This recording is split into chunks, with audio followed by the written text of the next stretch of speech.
And your ears shall hear a word behind you, saying, This is the way, walk in it, when you turn to the right or when you turn to the left. This one speaks right into something most people feel at the start of the week: direction. There's always that quiet question in the background. Am I making the right decisions?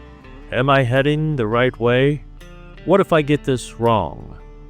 Because life doesn't come with a clear map laid out in front of you.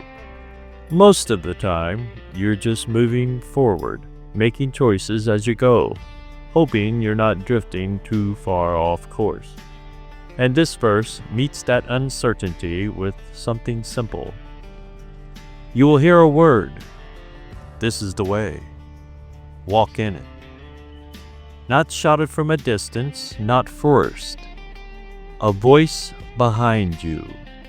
Close, personal, present, guiding you in real time. And notice, it doesn't say you'll have the entire path revealed all at once. It speaks in the moment of decision. When you turn to the right or when you turn to the left. That's where guidance shows up. Not always before the choice, often right in the middle of it.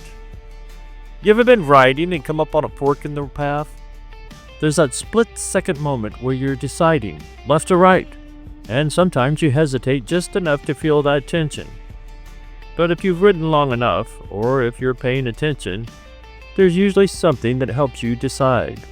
A sign, a sense of familiarity, even just a quiet instinct based on where you know you're supposed to be heading.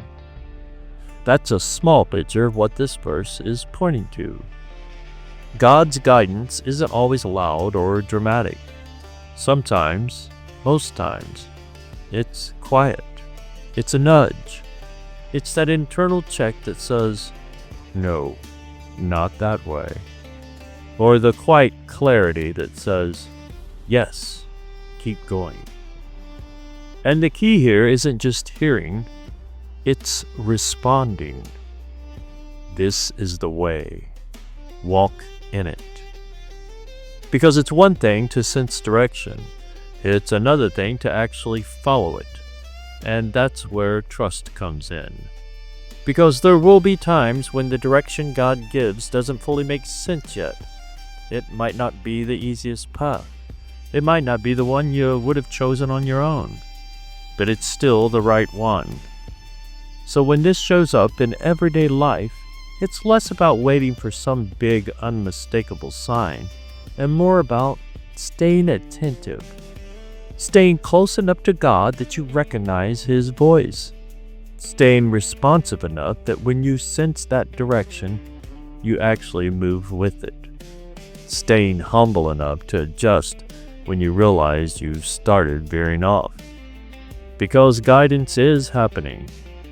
The question is whether we're listening and whether we're willing to follow. This is the way. Walk in it. You don't need the whole map. You just need the next step and the willingness to take it. One turn at a time. Thanks for joining me here today as we begin out this work week with a Monday devotional. I hope your work week is productive, stress-free as possible, and beneficial. And I hope to see you here tomorrow. And until then, Abba willing, Shalom, Shalom.